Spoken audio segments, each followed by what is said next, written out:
بالله من الشيطان الرجيم بسم الله الرحمن الرحيم ومن يشاقق الرسول من بعد ما تبين له الهدى ويتبع غير سبيل المؤمنين نوله ما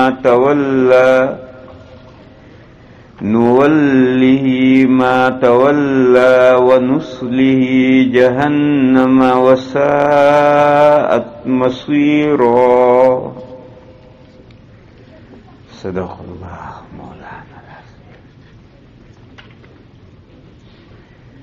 بزرگوں اور بھائیوں، یہ ان آیات پاک میں سے جو 2-3 دن سے میں پڑھتا آ رہا ہوں، ان میں سے یہ آخری تیسری آیت ہے اور سورہ نساء کی آیت نمبر 130 ہے۔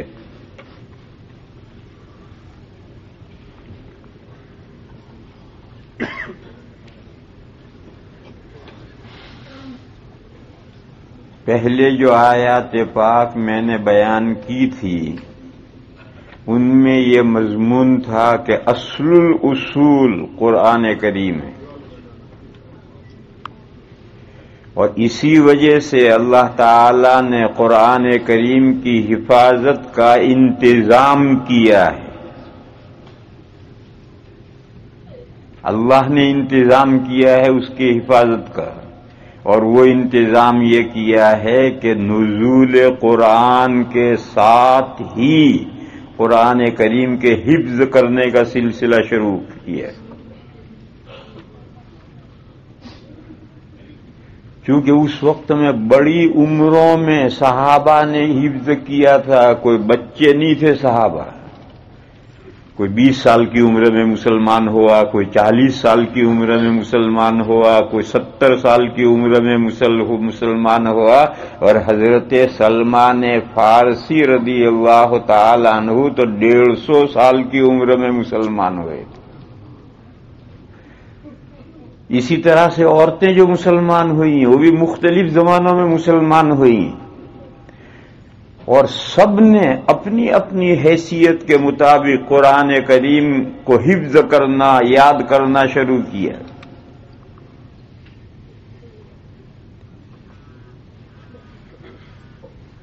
اور دور بھی ساتھ ساتھ چل رہا ہے، اور روزانہ دور سنانا ہے۔ کس کو سنانا ہے؟ اللہ پاک کو دور سنانا ہے روزانہ، آدھا پارا 1 پارا نہیں، جتنا نازل ہو چکا ہے سارا ہی سنانا ہے۔ تو جب یاد کیا ہوا سارا ہی روزانہ دور سنایا جائے گا تو چاہے 200 سال کی عمر میں یاد کیا ہو اسے بھول نہیں سکتا، وہ تو لامحالہ جم جائے گا۔ اس کا سلسلہ کیا؟ شروع اسلام میں، بالکل ابتدائی اسلام میں تہجد فرض کیا گیا تھا امت پر، اور تہجد آج کل تو لوگ 8 رکعت پڑھتے ہیں 10 منٹ میں، کوئی بہت زیادہ خشوع خضوع کر لیا تو 15 منٹ میں 8 رکعتیں بے تکلف پڑھی جا سکتی ہیں۔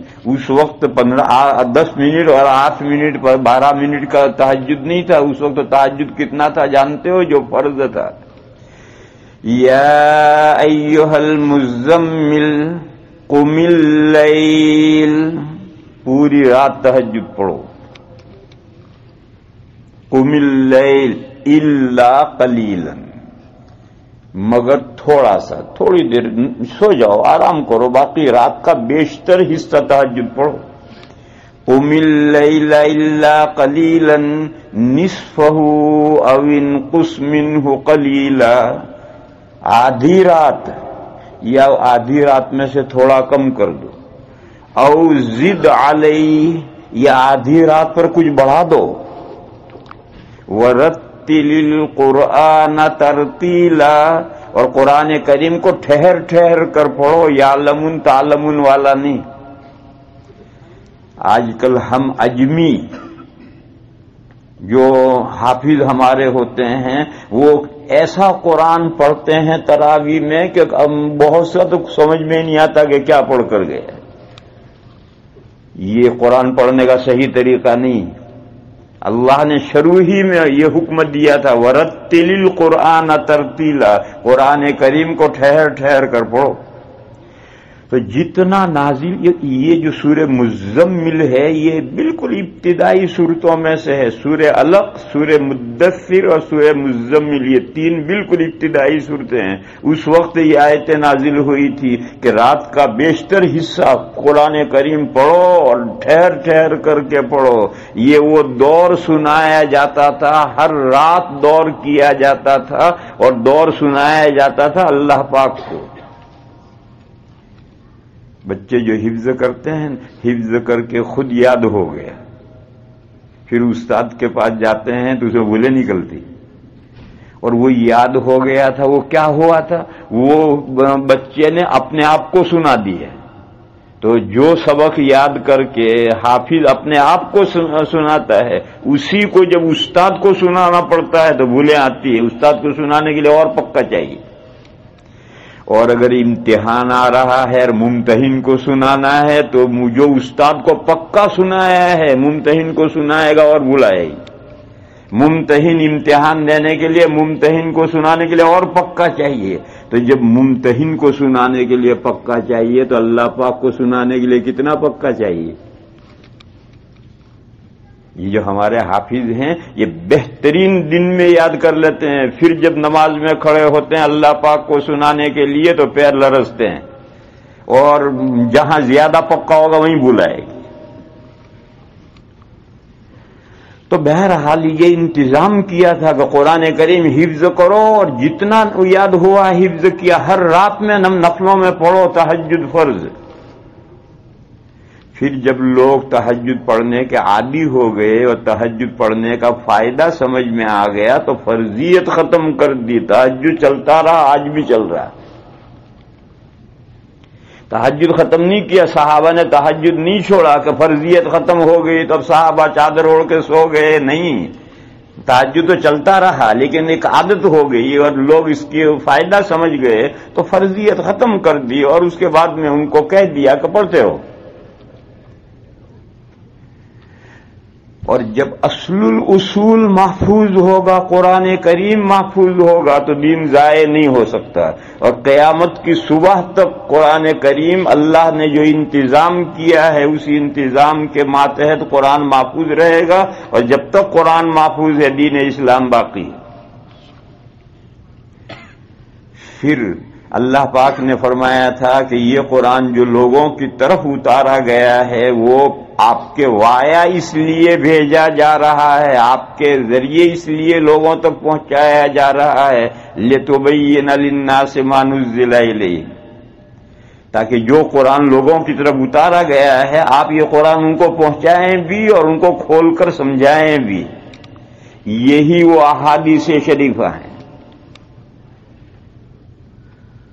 اور پھر کہا وَلَعَلَّهُمْ يَتَفَكَّرُونَ، اور تاکہ لوگ قرآن میں غور و فکر کریں، سوچیں. اس میں اشارہ کیا کہ قیامت تک کی تمام ضرورتیں حضور نہیں بیان کریں گے. آگے کی جو ضرورتیں ہیں جب وہ ضرورتیں پیش آئیں گی تو امت کے مجتہدین کرام اسے سوچیں گے اور قرآن و حدیث ہی میں سے سوچ کر ان کے احکام نکالیں گے. اس سے قرآن کے ساتھ حدیث کی حجیت نکلی. پھر حدیث کے بعد امت نے جو سوچا اور سب متفق ہو کر کے ایک بات پر جم گئے، اجماع امت کی حجیت نکلی. اور مجتہدین میں قرآن و حدیث کے سوچنے میں اختلاف ہوا تو یہ اجتہادی مسائل ہوئے اور یہی قیاس اور یہی مذاہب فقہیہ ہیں، اس کی حجیت نکلی. اب یہ جو آخری آیت ہے اس آیت کریمہ میں دو چیزوں کی حجیت کس درجے کی ہے ان کا تذکرہ ہے. قرآن کریم کی حجیت کس درجے کی ہے اس کو نہیں بیان کیا. قرآن کریم کی حجیت تو ہر ایک مانتا ہے، اہل قرآن فرقہ ہے وہ بھی اس کی حجیت مانتا ہے. اور اگر کوئی قرآن کریم کو حجت نہیں مانتا تو مسلمان ہی نہیں. صاف بات ہے کہ جو قرآن کریم کو حجت نہیں مانتا وہ مسلمان کہاں رہا؟ وہ مسلمان ہی نہیں. لیکن جو قرآن کریم کو حجت مانتا ہے اس سے آگے جو احادیث شریفہ ہیں سنت نبوی اس کو حجت نہیں مانتا. جیسے فرقہ اہل قرآن قرآن کو حجت مانتا ہے لیکن سنت نبوی کو حجت نہیں مانتا، یا سنت نبوی کو بھی حجت مانتا ہے مگر اجماع امت کو حجت نہیں مانتا. جیسے فرقہ ظاہریہ، فرقہ غیر مقلدین کا قرآن اور حدیث کو حجت مانتا ہے، اجماع امت کو حجت نہیں مانتا. اسی لیے صحابہ کے زمانے میں جتنے مسئلے صحابہ کے اجماع سے طے ہوئے ان تمام مسئلوں میں وہ اختلاف کرے. کیوں؟ ان کے یہاں امت کا اجماع حجت ہی نہیں ہے، صحابہ کا اجماع بھی حجت نہیں. فاروق اعظم رضی اللہ تعالی عنہ کے زمانے میں پورے امت کے اجماع سے تراویح کی 20 رکعتیں طے ہوئی اور وہ اس وقت سے لے کر آج تک ساری دنیا میں پڑھی جا رہی ہیں. وہ فرقہ کہتا ہے نہیں یہ بدعت عمری ہے. اس کو کیا کہتا ہے؟ بدعت عمری. ماشاءاللہ عمر تو تمہارا چھوٹا بھائی ہے. حضرت فاروق اعظم رضی اللہ تعالی عنہ کے زمانے میں تمام صحابہ کے اجماع اور اتفاق سے یہ طے ہوا کہ اگر کوئی شخص ایک مجلس میں 2 یا 3 طلاق دے گا اور تاکید اس کی نیت نہیں ہوگی تو جتنی طلاقیں دیے سب پڑھ جائیں گے. 2 دیے 2 پڑھیں گے، 3 دیے 3 پڑھیں گے. یہ فرقہ اس کو نہیں مانے گا، وہ کہتا نہیں ایک ہی پڑھے گی. حضرت عثمان یہاں رک کر سمجھو 3 صورتیں ہیں. ایک تو یہ کہ ایک شخص نے ایک ہی مجلس میں یا الگ الگ مجلسوں میں ایک طلاق دی اور اسے ریپیٹ کی تاکید کے طور پر تو ایک ہی پڑے گی. اس نے بیوی کو طلاق دی، کسی نے پوچھا بھئی کیا جھگڑا تمہارا کیا ہوا؟ کہ میں نے بیوی کو طلاق دی. تو یہ وہ پہلی والی طلاق ہی کی خبر دے رہا ہے، اس کی ریپیٹ کر رہا ہے. در مختار میں یہ جزئیہ ہے کررا لفظ طلاق ونوت تاکید دینا. اگر طلاق کا لفظ ریپیٹ کرے اور تاکید کی نیت کرے، پہلے سے نیت اس کی تاکید کی ہے، تاکید کے لیے ایمفسائز، تاکید مانے ایمفسائز کے لیے ریپیٹ کرے تو اس کی نیت اس کے اور اللہ کے درمیان میں مان لی جائے گی اور جو اس نے نیت کی ہے وہی پڑے گی طلاق.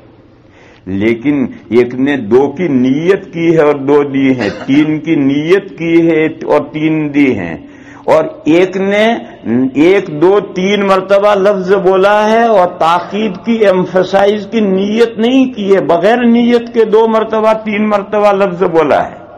تو یہ جو 2 صورتیں ہیں ان 2 صورتوں میں حضرت عمر رضی اللہ تعالی عنہ کے زمانے میں تمام صحابہ کا اجماع ہوا ہے کہ ان 2 صورتوں میں جتنی مرتبہ اس نے لفظ طلاق بولا ہے اتنی طلاقیں پڑ جائیں گی.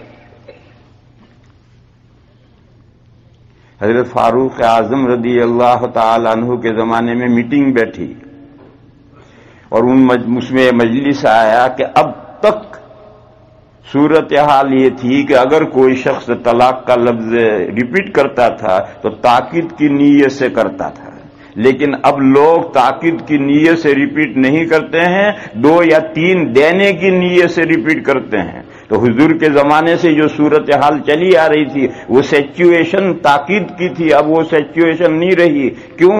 اب صحابہ کے علاوہ اور بہت سے لوگ نئے نئے مسلمان ہوئے.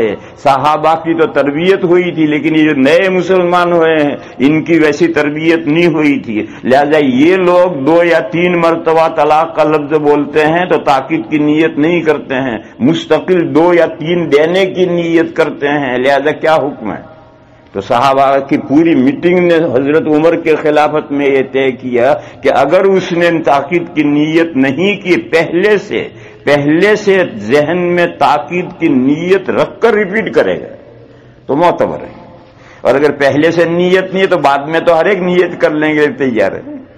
جب تیر کمان سے نکل جاتا ہے تو پھر تو ہر ایک میری تاکید کی نیت تھی، اب تو ہر ایک تاکید کی نیت کرے گا، یہ جھوٹ ہے، اب اس کا اعتبار نہیں، پہلے سے نیت ہے اور پہلے سے نیت کے بعد اس نے ریپیٹ کیا، اس کا حکم الگ ہے۔ اور اگر پہلے سے نیت 2 یا 3 دینے کی ہے یا پہلے سے خالی اس ذہن ہے اور اس نے لفظ 2-3 مرتبہ بول دیا تو صحابہ کے اجماع سے طے ہوا کہ جتنی مرتبہ لفظ بولا اتنی طلاقیں پڑ جائیں گی۔ یہ اجماع امت سے طے ہوا ہے، وہ فرقہ اسے نہیں مانتا، کیوں؟ وہ اجماع کوئی حجت نہیں مانتا، چاہے صحابہ کا اجماع ہو، اجماع کو حجت نہیں مانتا۔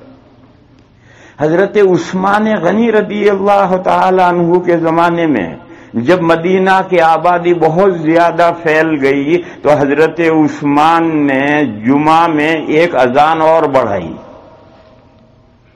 اور اس وقت سے لے کر آج تک ساری دنیا میں شرقاً غرباً وہ اذان ہے، یہ فرقہ نہیں مانتا، وہ کہتا ہے یہ بدعت عثمانی۔ حالانکہ یہ سب باتیں ملک و ملت کی تنظیم سے تعلق رکھنے والی، سیٹی چھوٹی ہے بڑی ہے، جب بہت بڑی سیٹی ہو جائے گی تو اس کے اعتبار سے لوگوں کو جمعہ کے دن ایک جگہ جمعہ پڑھنا ہے تو سارے لوگ آ جائیں، اس کے لیے کوئی ارینجمنٹ کرنا پڑے گا۔ حضرت عثمان نے دیکھا کہ خطبہ ختم ہو جاتا ہے تب بھی لوگ پورے نہیں آ پاتے ہیں، تو حضرت نے 15-20 منٹ پہلے ایک اذان شروع کروائی تاکہ لوگ سب آ جائیں، اس کے بعد خطبہ شروع۔ یہ جو طلاق کے مسئلے ہیں یہ بھی ملت کی تنظیم ہے کہ پہلے امت یوں کرتی تھی، اب امت کی صورتحال بدلی ہے، اس بدلی ہوئی صورتحال کا کیا حکم ہے؟ یہ ملت کی تنظیم سے تعلق رکھتے ہیں۔ ایسا ہی ایک مسئلہ، ایک آدمی میاں بیوی ملے اور فراغت نہیں ہوئی، غسل واجب ہوا یا نہیں ہوا؟ دونوں طرح کی حدیثیں تھیں، غسل الماء من الماء، غسل واجب نہیں ہوا، اور اذا التقى الختانان، غسل واجب ہو گیا، دونوں طرح کی حدیثیں تھی۔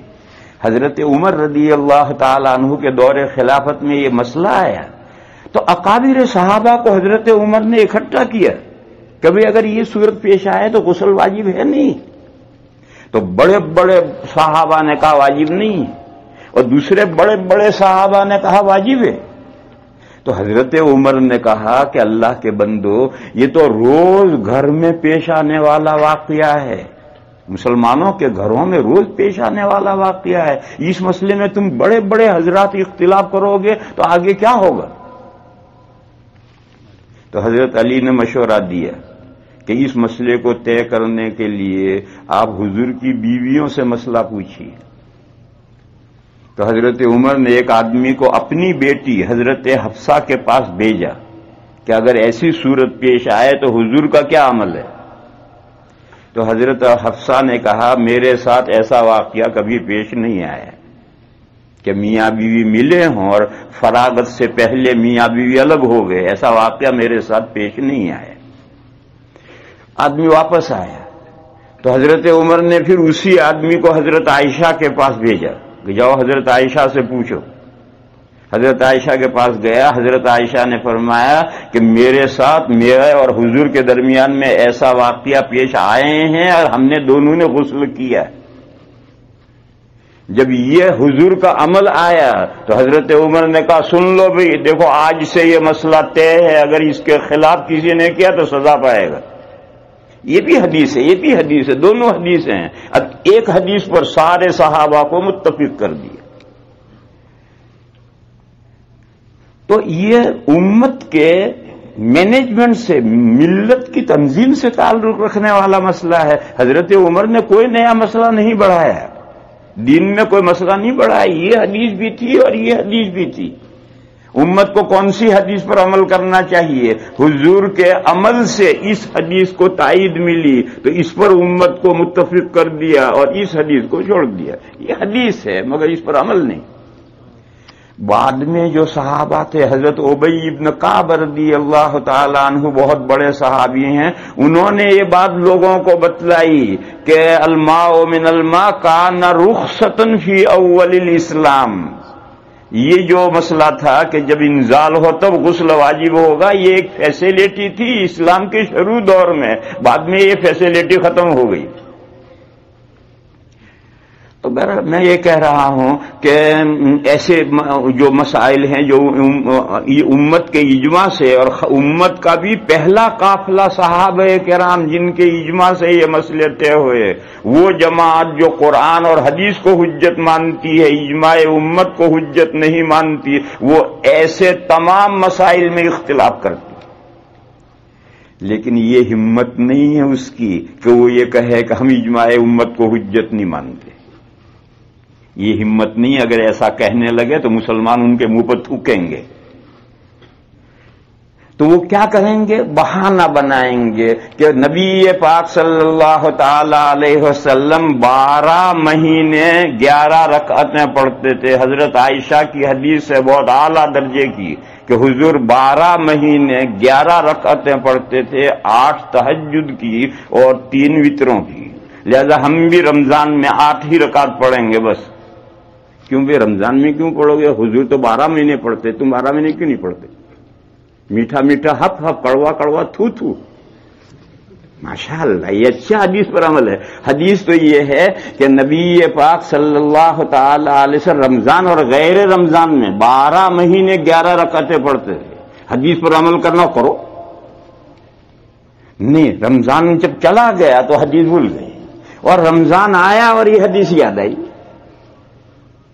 یہ کون سا حدیث پر عمل کرنے کا طریقہ ہے؟ پھر اگر کوئی یہ کہے کہ نبی پاک صلی اللہ تعالی علیہ وسلم نے جماعت سے یہی 8 رکعتیں پڑھی ہیں اور رمضان میں پڑھی ہیں، اس لیے ہم رمضان میں پڑھتے ہیں، تو نبی پاک صلی اللہ تعالی علیہ وسلم نے تو جماعت کے ساتھ صرف 2 راتیں یا 3 راتیں پڑھی تھی، پورا رمضان نہیں پڑھی تھی. تم پورا رمضان کیوں پڑھتے ہو؟ کہ حضرت عمر نے پورا. اوہو، اب حضرت عمر یاد آئے، اب حضرت عمر یاد آئے. تو یہ سب بہانے ہیں. اصل یہ ہے کہ وہ جو امت کا اجماع ہوا ہے صحابہ کے دور میں، وہ اجماع نہیں لینا.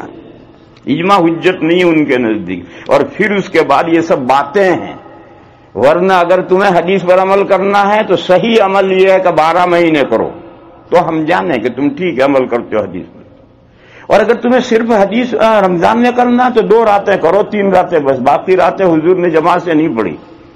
باقی پورا رمضان تو حضرت عمر نے شروع کیا ہے، اور حضرت عمر نے جو شروع کیا ہے وہ پہلے 8 شروع کی تھی اور اس کے بعد میں پھر 20 شروع کی تھی، اور اس 20 پر امت کا اجماع ہوا ہے.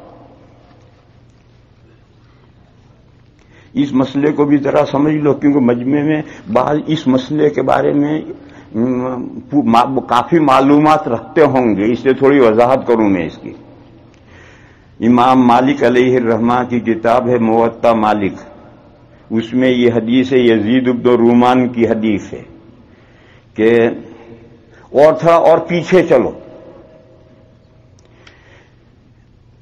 سیوطی رحمت اللہ علیہ کی ایک کتاب ہے کی تفسیر میں، اس کا نام ہے الدر المنثور.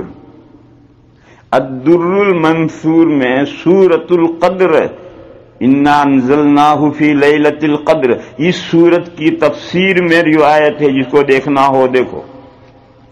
حضرت علی نے فرمایا کہ یہ جو تراویح رمضان میں شروع کی ہے حضرت عمر نے، یہ میں نے حضرت عمر کو مشورہ دیا تھا. حضرت علی فرماتے ہیں کہ میں نے حضرت عمر کو مشورہ دیا تھا، اور میرے مشورے پر حضرت عمر نے یہ تراویح شروع کی. تو لوگوں نے پوچھا کہ حضرت یہ کیسے؟ یہ میں نے حوالہ دیا، جسے دیکھنا ہو دیکھو.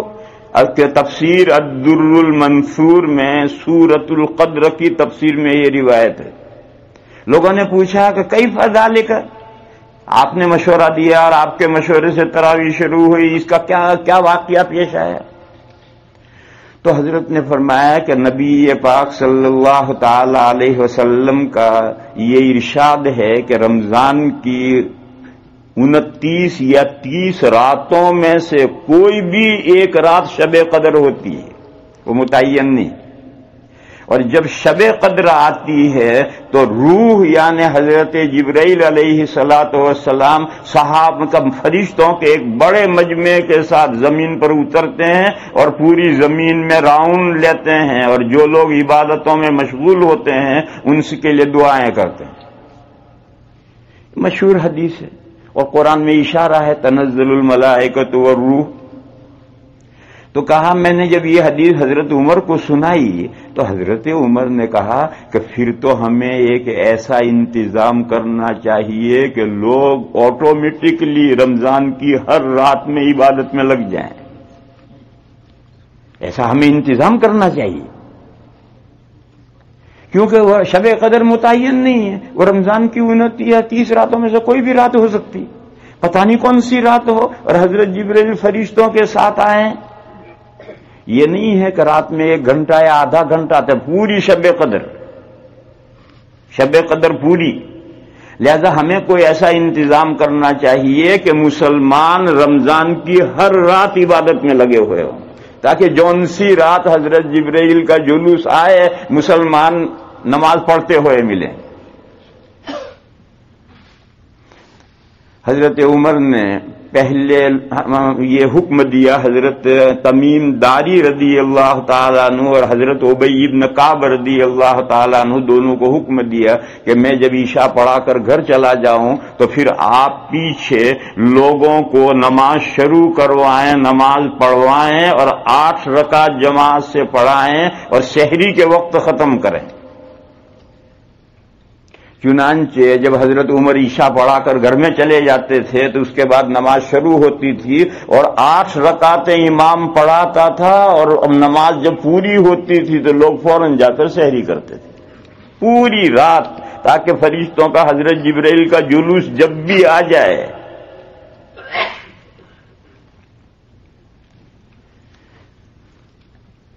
لوگوں میں چیمے گوئیاں ہوئیں کہ یہ کون سی نماز شروع ہو گئی، حضور کے زمانے میں تو یہ نماز تھی نہیں۔ تہجد تو پڑھتے تھے، سارے ہی صحابہ تہجد پڑھتے تھے، رمضان میں بھی پڑھتے تھے، غیر رمضان میں بھی پڑھتے تھے، مگر یہ جماعت کے ساتھ تہجد پڑھا جا رہا ہے اور پوری رات پڑھا جا رہا ہے، یہ کیا نئی بات شروع ہوئی؟ تو پھر حضرت عمر نے تحقیق کی کہ وہ جو 1 رمضان میں حضور نے 2 راتیں یا 3 راتیں جماعت سے پڑھائی تھی، وہ کتنی رکعتیں پڑھائی تھی اور کیا نماز پڑھائی تھی؟ تو حضرت عمر کے سامنے یہ بات آئی کہ وہ رمضان کی ایکسٹرا نماز تھی، 12 مہینے والی تہجد نہیں تھی، اور وہ رکعتیں حضور نے 20 رکعتیں جماعت سے پڑھائی تھی، اور وہ روایت آج بھی ہے اور ضعیف ہے ایک قول کے مطابق، اور ایک قول میں وہ صحیح ہے، چلو ضعیف والا قول لے لو، لیکن اگر ضعیف کے مقابل میں اس سے قوی روایت نہ ہو تو ضعیف روایت کو تمام فقہا لیتے ہیں، اس کے مقابل کوئی روایت نہیں، ایک ہی روایت ہے کہ وہ 3 راتیں یا 2 راتیں جو حضور نے نماز پڑھائی تھی وہ 20 رکعتیں پڑھائی تھی، اور وہ تہجد نہیں پڑھائی تھی، وہ رمضان کی ایکسٹرا نماز تھی۔ اعلیٰ درجے کی حدیثیں ہیں جس میں یہ فرمایا حضور نے، من قام رمضان ایمانا و احتسابا، جو رمضان کی راتوں میں سونے سے پہلے نفلیں پڑھے۔ قیام رمضان کا یہ مطلب ہے رمضان کی راتوں میں سونے سے پہلے نفلیں پڑھے۔ من قام لیلۃ القدر ایمانا واحتسابا، جو شب قدر میں سونے سے پہلے نفلیں پڑھے۔ یہ جو سونے سے پہلے نفلیں پڑھنا ہے یہ رمضان کی ایکسٹرا نماز ہے، باقی راتوں میں نہیں۔ باقی راتوں میں عشاء پڑھو، سو جاؤ، اور رات کے پچھلے حصے میں اٹھو اور صلاۃ اللیل پڑھو۔ وہی صلاۃ اللیل ہے، رات کی نماز، سو کر اٹھنے کے بعد وہ صلاۃ اللیل ہے، صلاۃ التہجد ہے، وہ پڑھو اٹھ کر کے۔ اور یہ قیام رمضان ہے جو رمضان میں سونے سے پہلے نفلیں پڑھنی۔ جب یہ بات سامنے آئی کہ وہ 2 دن یا 3 دن حضور نے جو نماز پڑھائی تھی وہ 20 رکعتیں پڑھائی تھی، تہجد نہیں پڑھایا تھا، تہجد تو ان راتوں میں بھی حضور نے اپنی جگہ پر تہجد پڑھا تھا، اور یہ اس سے الگ نماز پڑھائی تھی۔ جب یہ بات سامنے آئی تو پھر حضرت عمر نے دوسرا آرڈر دیا اور اماموں سے یہ کہا کہ 8 نہیں 20 پڑھاؤ اور مختصر پڑھاؤ، صبح صادق تک سحری تک نہیں، 20 پڑھاؤ مختصر پڑھاؤ اور لوگوں کو سونے کا موقع دو، اور لوگ سو جائیں اور پھر اٹھ کر کے وہ 8 رکعتیں تہجد کی پڑھیں۔ اس کی جماعت حضور نے نہیں کروائی، لہذا لوگ اپنے اپنے طور پر وہ تہجد پڑھیں گے۔ چنانچہ یہ دوسرا سلسلہ شروع ہوا۔ یہ روایت بھی موطا مالک میں ہے۔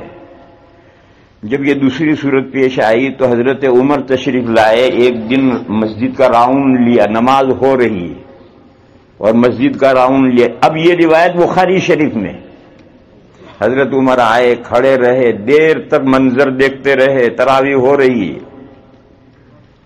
اس موقع پر حضرت نے فرمایا نعمت البدعۃ ھذہ، یہ نہایت شاندار بدعت ہے۔ یہ بخاری شریف کے الفاظ ہیں، نعمت البدعۃ ھذہ، یہ جو نماز پڑھی جا رہی ہے یہ نہایت شاندار بدعت ہے۔ یہ جو بدعت لفظ استعمال کیا ہے، یہ جو چیمے گوئیاں کرنے والوں نے جو الفاظ استعمال کیے تھے کہ ما ھذہ البدعہ، یہ حضرت عمر نے کیا بدعت شروع کر دی، اور یہی جملہ آج بھی استعمال کرتے ہیں کہ بدعت عمری ہے۔ اس کا وہ لفظ جو ان کا استعمال کیا ہوا ہے اسے حضرت ریپیٹ کر رہے ہیں کہ یہ نماز جس کو لوگ بدعت کہہ رہے ہیں یہ بدعت نہیں ہے، یہ نہایت شاندار ہے۔ پھر اس کے بعد کا جو جملہ ہے وہ بہت غور سے سننے کا ہے۔ اس کے بعد حضرت نے فرمایا واللتی تنامون عنہا افضل من ھذہ، فرمایا اور وہ نماز جس سے تم سوتے رہتے ہو، نہیں پڑھتے ہو، وہ نماز افضل ہے اس نماز سے۔ یعنی رمضان میں بھی جو تہجد کی نماز ہے جس کو لوگ سوتے رہتے ہیں اور بہت سے نہیں پڑھتے، حضرت نے فرمایا کہ تراویح سے، رمضان میں تراویح سے تہجد کی نماز افضل ہے۔ اس جملے میں حضرت عمر نے 2 نمازوں کو بالکل الگ کیا کہ یہ جو تہجد ہے وہ 12 مہینے ہے، رمضان میں بھی ہے، اور رمضان میں بھی اپنی جگہ پر ہے، سو جاؤ پھر اٹھ کر پڑھو، وہ صلاۃ اللیل ہے، صلاۃ التہجد ہے۔ اور یہ جو رمضان کی ایکسٹرا نماز ہے جس کو بعد میں صلاۃ التراویح کہا جانے لگا، یہ لفظ بعد میں استعمال ہوا، یہ جو صلاۃ التراویح جو رمضان کی ایکسٹرا نماز ہے اس سے وہ افضل ہے۔ معلوم ہوا رمضان میں 2 نماز، پورا سال ایک ہی نماز ہے تہجد، 8 رکعت۔ اور یہ بھی یاد رکھو نبی یہ 8 رکعت والی روایت اتنی مشہور ہو گئی ہے کہ لوگ یہی جانتے ہیں، ایسا نہیں ہے۔ نبی پاک صلی اللہ تعالی علیہ وسلم نے کم سے کم 7 رکعتیں پڑھی، یعنی 4 رکعتیں تہجد کی، 3 وتروں کی، اور زیادہ سے زیادہ 17 رکعتیں پڑھی ہیں۔ حضور نے 17 رکعتیں پڑھی ہیں زیادہ سے زیادہ، یعنی 14 رکعتیں تہجد کی، 3 رکعتوں کی وتر کی۔ اس کے درمیان میں سب روایتیں ہیں، 7 کی بھی روایت ہے، 9 کی بھی روایت ہے، 11 کی بھی روایت ہے، 13 کی بھی روایت ہے، 15 کی بھی روایت ہے، اور آخری روایت 17 کی ہے۔ کیونکہ نبی پاک صلی اللہ تعالی علیہ وسلم ہمیشہ ایک ہی عدد نہیں پڑھتے تھے، کبھی وقت کم ہو تو کم رکعتیں پڑھتے تھے، کبھی وقت زیادہ ہو تو زیادہ پڑھتے تھے۔ ان میں سے ایک روایت مشہور ہو گئی 11 رکعت والی، ایسا نہیں ہے، حدیثوں کے اندر 7 سے 17 تک ساری روایتیں موجود ہیں۔ بہرحال یہ جو تہجد کی نماز ہے یہ 12 مہینے پڑھنی ہے، سونے کے بعد پڑھنی ہے، رمضان میں بھی پڑھنی ہے۔ اور یہ جو سونے سے پہلے تراویح ہے یہ وہ حدیث ہیں من قام رمضان، جو رمضان میں سونے سے پہلے نفلیں پڑھے، یہ رمضان کی ایکسٹرا نماز ہے۔ اصل حقیقت تو یہ ہے، مگر چونکہ انہیں اجماع امت کو نہیں ماننا تو انہوں نے خربطا کر دیا اور یہ کہا کہ وہی 8 رکعت حضور نے پڑھائی تھی۔ کوئی روایت نہیں ہے کہ کوئی ایک بھی، یعنی ضعیف بھی نہیں کہ وہ جو 2 دن یا 3 دن حضور نے جماعت سے نماز پڑھائی تھی تو یہ تہجد کی 8 رکعتیں جماعت سے پڑھائی تھی، ایسی کوئی ضعیف روایت بھی نہیں۔ اور ضعیف روایت ہے کہ ان 3 دنوں میں جو حضور نے نماز پڑھائی تھی جماعت سے وہ 20 رکعتیں پڑھائی تھی، وہ روایت ہے اور ضعیف ہے۔ اور یہ جو 8 رکعت والی جو سال بھر کی ہے، تو خیر میں تو مثالیں پیش کر رہا تھا کہ دور اول میں اجماع امت سے جتنے مسئلے طے ہوئے ہیں صحابہ کے اتفاق سے، وہ لوگ جو اجماع کو حجت نہیں مانتے وہ ان سب مسائل میں اختلاف کرتے ہیں، مگر یہ کہہ نہیں سکتے کہ اجماع حجت نہیں۔ کیسے کہیں؟ ہاں، اجماع کے حجت پر دلالت کرنے والی جو روایتیں ہیں ان روایتوں کو کنڈم کریں گے، صاف نہیں کہیں گے اجماع حجت نہیں۔ وہ روایت جو اجماع کے حجت ہونے پر دلالت کرتی اس پر اعتراض کریں گے، اس کی سند میں یہ ہے وہ ہے، اس کو کنڈم کرنے کی کوشش کریں گے۔ ان روایتوں میں سے ایک روایت ہے لا تجتمع امتی علی الضلالہ، حضور نے فرمایا کہ میری پوری امت کسی گمراہی پر متفق ہو جائے، یہ نہیں ہو سکتا۔ وہ اس روایت میں کہیں گے اس کی سند میں یوں ہے اور یوں ہے۔ ایک دوسری حدیث ہے اتبعوا السواد الاعظم، میں امت کی جو میجورٹی ہے وہ جس راستے پر اس راستے پر چلو، امت کی میجورٹی کا فالو کرو۔ اتبعوا السواد الاعظم۔ عرب ممالک کے ایک محدث گزرے ہیں البانی صاحب، انہوں نے مشکات کی شرح میں لکھا ہے کہ یہ حدیث کہیں ہے ہی نہیں، میں نے یہ دیکھا اور وہ دیکھا اور اجزاء دیکھے اور معاجم دیکھے اور صحاح دیکھے اور مسانید دیکھے، کہیں یہ حدیث ہے ہی نہیں، حالانکہ وہ حدیث مستدرک حاکم میں، مستدرک حاکم میں حدیث موجود ہے اور وہاں سے مشکات میں یہ حدیث آئی ہے، تو مشکات پر حاشیے میں لکھا ہے کہ میں ساری کتابیں دیکھ چکا، یہ حدیث کہیں ہے ہی نہیں، حالانکہ وہ مستدرک حاکم میں، جس کو دیکھنی لاؤ میں دکھا دوں یہ رہی مستدرک حاکم۔ تو وہ یوں کر کے ناک نہیں پکڑتے، یوں کر کے ناک پکڑتے ہیں۔ وہ حدیثیں جو اجماع کے حجت ہونے پر دلالت کرتی انہیں کنڈم کریں گے، لیکن صاف نہیں کہیں گے کہ اجماع حجت نہیں۔ ہمارے ہندوستان کے ایک بڑے اہل حدیث عالم گزرے ہیں نواب صدیق حسن خان، ان کے لڑکے ہیں نواب نور الحسن خان، ان کی کتاب ہے عرف الجادی، عرف مانے خوشبو اور جادی مانے زعفران، زعفران کی خوشبو، عرف الجادی۔ اس عرف الجادی کے شروع میں 5 صفحے کا مقدمہ انہوں نے لکھا ہے، اس 5 صفحے کے مقدمے میں یہی بحث، وہ فقہ کی کتاب ہے، فقہ ظاہری کی کتاب ہے، انہوں نے اس 5 صفحے کے مقدمے میں یہ لکھا ہے کہ اجماع حجت اس وقت ہے جبکہ اجماع قطعی ہو تو ہم حجت مانتے ہیں، ظنی اجماع کو ہم حجت نہیں مانتے۔ یہ انہوں نے لکھا عرف الجادی میں کہ ظنی اجماع کو ہم حجت نہیں مانتے، اجماع قطعی ہو تو ہم حجت مانتے ہیں۔ میرے بھائیو، اجماع قطعی کیسے ہوگا؟ قطعی تو یہ قرآن کریم ہے، تو کیا اجماع کا تذکرہ قرآن کریم میں ہوگا؟ اجماع قطعی کیسے ہوگا؟ قرآن میں اجماع کا ذکر ہو تو قطعی بنے، اس کے بغیر قطعی کیسے بنے گا؟ اور یہ جتنی حدیثیں بخاری مسلم سے نیچے تک کی یہ سب اخبار احاد ہیں اور یہ سب ظنی ہیں، تو حدیثیں ظنی حجت ہیں اور اجماع کے حجت کے لیے ضروری کہ وہ قطعی ہو۔ نہ 12 من تیل ہوگا نہ رادھا ناچے گی۔ اب ان کو اجماع قطعی کہاں سے لا کر لوگ دیکھو یہ قطعی اجماع ہے؟ اجماع کے قطعی ہونے کے لیے ضروری ہے کہ اس اجماع کا تذکرہ قرآن کریم میں ہو، قرآن کریم ہی تو قطعی ہے۔ اس کے علاوہ احادیث متواترہ قطعی ہیں، مگر احادیث متواترہ ہیں یا نہیں اس میں بڑا جھگڑا ہے۔ صرف قرآن کریم تو بالیقین قطعی ہے، تو کیا امت کا جو اجماع ہوا ہے اس کا تذکرہ قرآن میں ہوگا؟ پھر جب حدیث ہیں جو خبر واحد ہیں وہ ظنی ہیں اور وہ حجت ہیں، تو جو صحابہ کا اجماع ہے وہ بھی تو حدیث کے طور پر نقل ہو کر آئے گا، سند کے ساتھ نقل ہو کر آئے گا۔ تو جب حدیث ہیں خبر واحد ظنی حجت ہیں، تو جو اجماع خبر واحد سے نقل ہو کر آیا اور وہ ظنی وہ حجت کیوں نہیں؟ ناچنا نہیں ہے آنگن ٹیڑھا،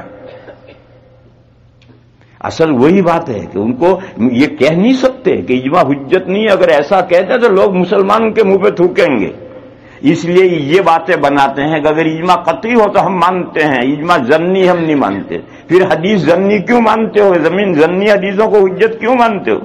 اور اجماع قطعی ہوگا کیسے؟ کیا قرآن میں اجماع ہوگا؟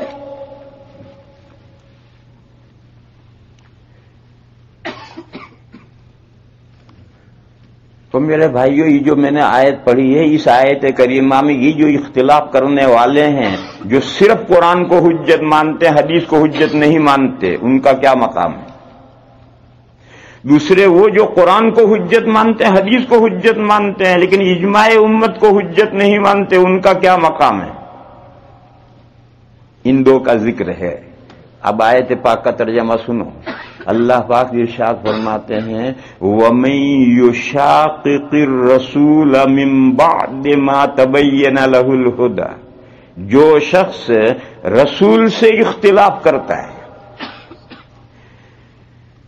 ہدایت واضح ہو جانے کے بعد، اس کے سامنے ہدایت واضح ہو گئی اور ہدایت واضح ہو جانے کے بعد وہ رسول سے اختلاف کرتا ہے، ہدایت واضح ہو گئی یعنی اس نے وہ ایمان لے آیا کہ اللہ کے رسول سچے رسول ہیں، یہ بات اس نے مان لی، لا الہ الا اللہ کے ساتھ وہ محمد الرسول اللہ کا قائل ہو گیا، اور قائل ہونے کے بعد اب رسول کی مخالفت کرتا ہے، رسول کے جو ارشادات ہیں، احادیث ہیں، انہیں نہیں مانتا۔ تو فرمایا وَمَن يُشَاقِقِ الرَّسُولَ مِن بَعْدِ مَا تَبَيَّنَ لَهُ الْهُدَى، وہ شخص جو رسول سے مخالفت کرتا ہے ہدایت واضح ہونے کے بعد۔ ہدایت واضح ہونے کے بعد کا مطلب سمجھو، ایک تو غیر مسلم ہیں جن کے لیے محمد الرسول اللہ ہی سمجھ میں نہیں آیا، ان کے حضرت محمد مصطفیٰ صلی اللہ تعالی علیہ وسلم کا اللہ کا رسول ہونا، یہی ان کے لیے واضح نہیں ہوا، سمجھ میں نہیں آیا، چھوڑو انہیں۔ لیکن ایک بندہ وہ ہے جو لا الہ الا اللہ کے ساتھ محمد الرسول اللہ پڑھتا ہے، اس پر ایمان رکھتا ہے، اور ایمان رکھنے کے بعد پھر رسول کی مخالفت کرتا ہے، پھر رسول کی مخالفت کرتا ہے یعنی کہتا حدیث حجت نہیں، تو پھر محمد الرسول اللہ کا فائدہ کیا ہوا جب حدیث حجت نہیں؟ تو ایک تو یہ ہے وَمَن يُشَاقِقِ الرَّسُولَ مِن بَعْدِ مَا تَبَيَّنَ لَهُ الْهُدَى وَيَتَّبِعْ غَيْرَ سَبِيلِ الْمُؤْمِنِينَ، اور وہ فالو کرتا ہے مومنین کے راستے کے علاوہ کا، جو تمام مومنین کا راستہ ہے اس راستے پر نہیں چلتا، اس کی اپنی ڈیڑھ کی راستہ الگ ہے۔ یعنی تمام مومنین کا جو راستہ ہے وہ ہے اجماع امت، وہ اس اجماع امت پر نہیں چلتا ہے، اس کے علاوہ راستے پر چلتا ہے۔ وَيَتَّبِعْ غَيْرَ سَبِيلِ الْمُؤْمِنِينَ۔ دیکھو امت میں حضرت امام شافعی علیہ الرحمہ بہت بڑے آدمی ہیں، آپ سبھی لوگ ان کا مقام پہچانتے ہیں۔ ان کی کتاب ہے الرسالہ، 500 صفحے کی کتاب ہے، شیخ احمد محمد شاکر رحمت اللہ علیہ نے اسے ایڈٹ کیا ہے اور عام چھپی ہوئی ہے، یا امریکہ میں 10 جگہ ہوگی۔ اس الرسالہ میں حضرت امام شافعی علیہ الرحمہ نے اس آیت سے اجماع کی حجیت پر استدلال کیا ہے۔ میں نہیں کر رہا، اتنے بڑے امام نے استدلال کیا کہ اجماع حجت ہے، اور حضرت نے یہ آیت پیش کی ہے، کیونکہ اجماع تمام مومنین کا راستہ ہے، اس مومنین کے راستے کا فالو ضروری ہے، اس راستے پر چلنا ضروری ہے۔ اگر اس راستے کو چھوڑ کر دوسرا راستہ چلتا ہے تو یہ دو آدمی ہوئے، ایک ہدایت واضح ہونے کے بعد محمد الرسول اللہ پڑھتا ہے، اپنے آپ کو مسلمان کہتا ہے، اور پھر رسول کی مخالفت کرتا ہے، حدیثوں کو حجت نہیں مانتا، اور مومنین کے راستے کے علاوہ راستے پر چلتا ہے، اجماع امت کو حجت نہیں مانتا، تو اللہ فرماتے ہیں نُوَلِّهِ مَا تَوَلَّى، وہ جس رخ پر جا رہا ہے ہم اسے اس رخ پر جانے دیں گے۔ نُوَلِّهِ مَا تَوَلَّى، جس طرف اس نے رخ کیا ہے اور جدھر جا رہا ہے ہم اس کو اسی رخ پر جانے دیں گے۔ نُوَلِّهِ مَا تَوَلَّى وَنُصْلِهِ جَهَنَّمَ، اور ہم اسے جہنم میں داخل کریں گے۔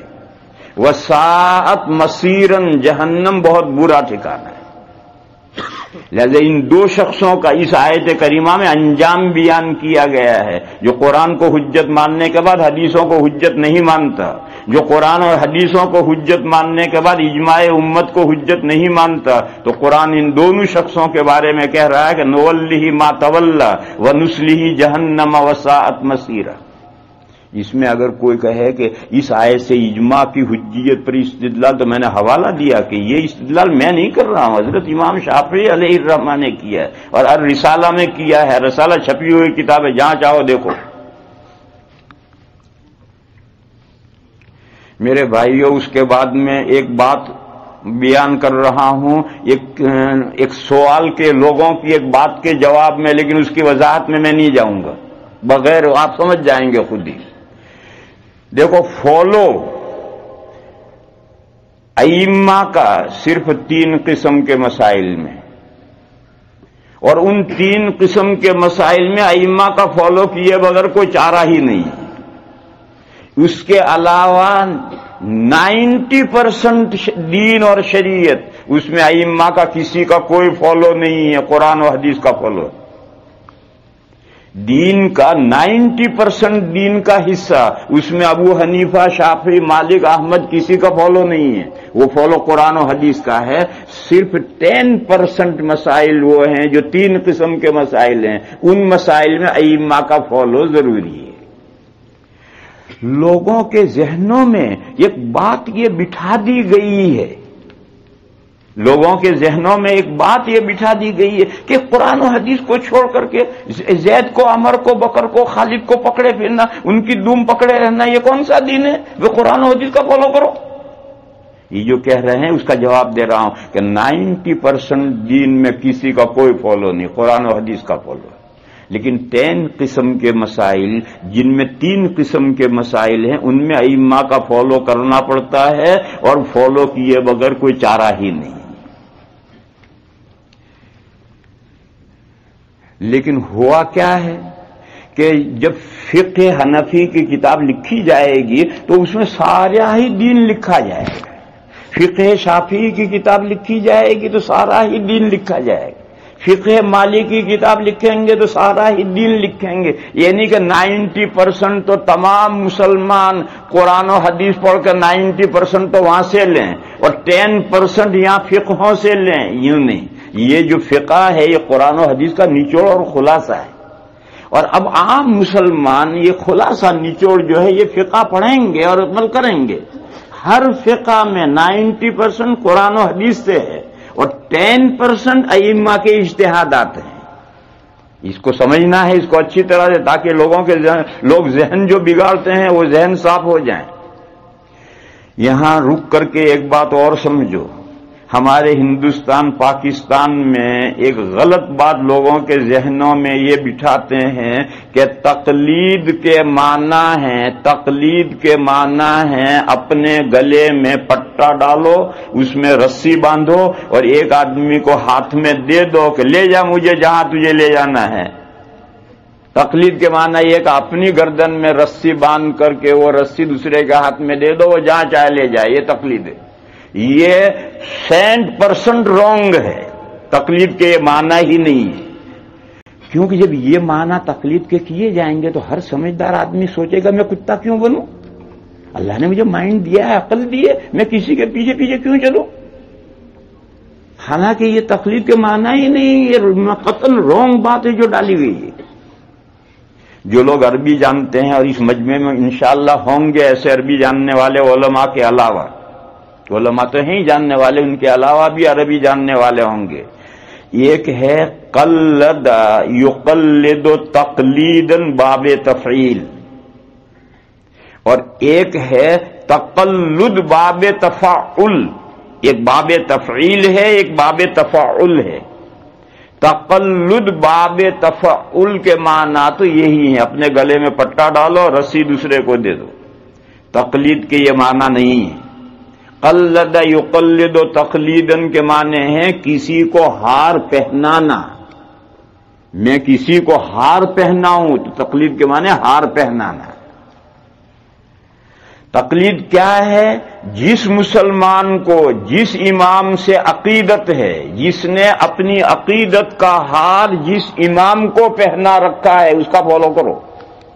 تمہاری جس سے تقلید ہے، تم جس سے عقیدت رکھتے ہو، جس کو تم اپنا بڑا مانتے ہو، تم اس کا فالو کرو۔ ایک مثال دوں، مجھے اس ملک کے سیاسی پارٹیوں کے نام معلوم نہیں، اس لیے میں یہاں کی مثال نہیں دے سکوں گا، ادھر کی مثال دوں گا ہندوستان پاکستان کی، اور پاکستان کی پارٹیوں کو بھی نہیں جانتا میں، اس لیے ہندوستان کی پارٹیوں کی میں مثال دوں گا، آپ سمجھ لیں گے۔ مثال تو کہیں بھی دو۔ ایک آج کے پلین سے 3 لیڈر آ رہے ہیں، ایک کانگریس کا لیڈر آ رہا ہے، ایک بی جے پی کا لیڈر آ رہا ہے، ایک کمیونسٹ کا لیڈر آ رہا ہے، ایک ہی پلین سے 3 آ رہے ہیں، تو تینوں پارٹیوں کے ورکر پھول ہار لے کر ایئرپورٹ پر پہنچیں گے ویلکم کرنے کے لیے، اپنے لیڈر کو لانے کے لیے۔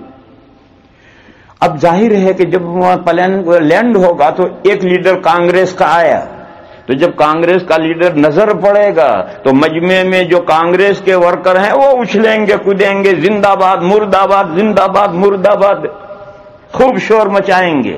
اور جب وہ آئے گا تو وہ ہار لے کر آئے ہوں گے، سب اس کو ہار پہنائیں گے، دوسری 2 پارٹیوں والے نہ نعرہ لگائیں گے نہ ہار پہنائیں گے، وہ اپنے ہار لیے کھڑے ہیں، یہ اپنے ہار پہنائیں گے۔ پھر وہ لیڈر چلے گا تو اس پارٹی کے سارے ورکر اس کے پیچھے پیچھے چلیں گے۔ یہ ہے وہ فالو اور تقلید،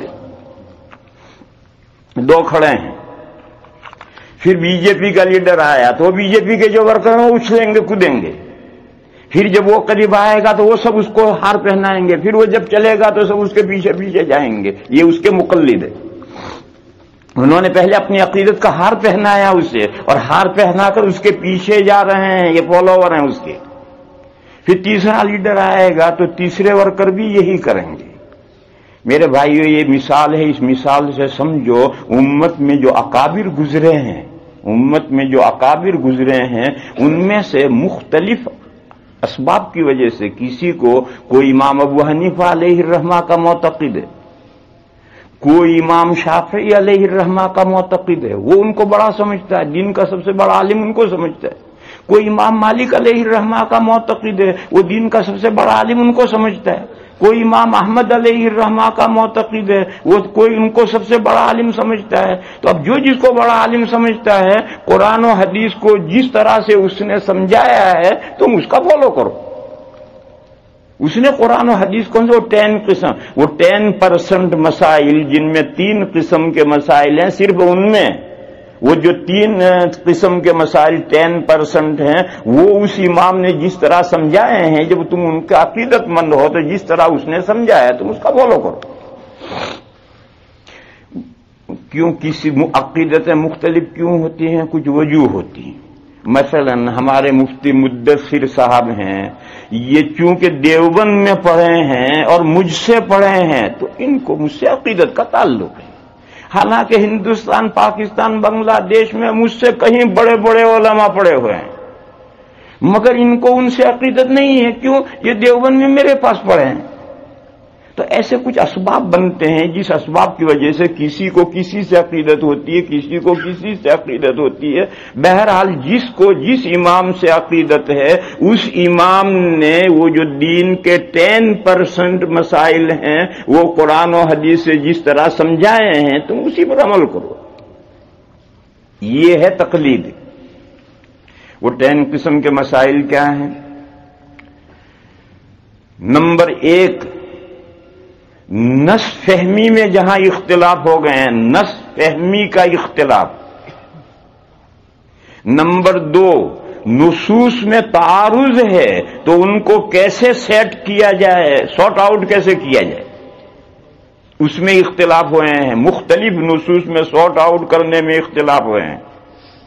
پہلا اختلاف نس فہمی میں اختلاف، کہ قرآن کی اس آیت کا کیا مطلب ہے۔ ابو حنیفہ کہتے ہیں یہ مطلب، امام شافعی کہتے ہیں یہ مطلب، دوسرا امام کہتا ہے یہ مطلب۔ عام طور پر 2 ہی اوپینین ہوں گے، 3 نہیں ہوں گے۔ کبھی کبھی 3 اوپینین بھی ہو جاتی ہے کہ اس حدیث کا کیا مطلب، اس آیت کا کیا مطلب، ایک کہتا ہے یہ مطلب، دوسرا کہتا ہے یہ مطلب، دو اوپینین ہوں گے، اور بہت کم کہیں تین اوپینین بھی ہو جاتے ہیں۔ باقی عام طور پر تین اوپینین نہیں ہوتے، دو ہی اوپینین ہوتے ہیں، ایک کہتے ہیں یہ، دوسرا کہتا ہے یہ۔ ایک آیت ہے اس کا کیا مطلب ہے، ایک حدیث ہے اس کا کیا مطلب ہے۔ دوسرا روایات میں تعارض ہے، ایک آیت کہتی یوں، دوسری آیت اس کے کہتی یوں، ایک حدیث کہتی یوں، دوسری حدیث کہتی یوں۔ ان کو سارٹ آؤٹ کیسے کیا جائے، ان میں کون پہلے کی، کون بات کی، کون ناسخ، کون منسوخ، اس کے طے کرنے میں دو اوپینین ہو جاتی، تین اوپینین ہو جاتے۔ اور تیسری قسم کے وہ مسائل ہیں جو قرآن و حدیث میں اوپر کی سطح پر نہیں ہیں۔ سمندر کی اوپر کی سطح پر موتی ہوتے ہیں، موتی اوپر کی سطح پر نہیں ہوتے ہیں، اس کی تہ میں بیٹھے ہوئے ہیں۔ تو کچھ مسائل وہ ہیں جو قرآن اور حدیث کی اوپر کی سطح پر نہیں ہیں، ان مسائل کے لیے قرآن و حدیث میں ڈبکی لگانی پڑتی ہے، اور تہ میں جانا پڑتا ہے، اور تہ میں سے جا کر لانا پڑتا ہے حکم۔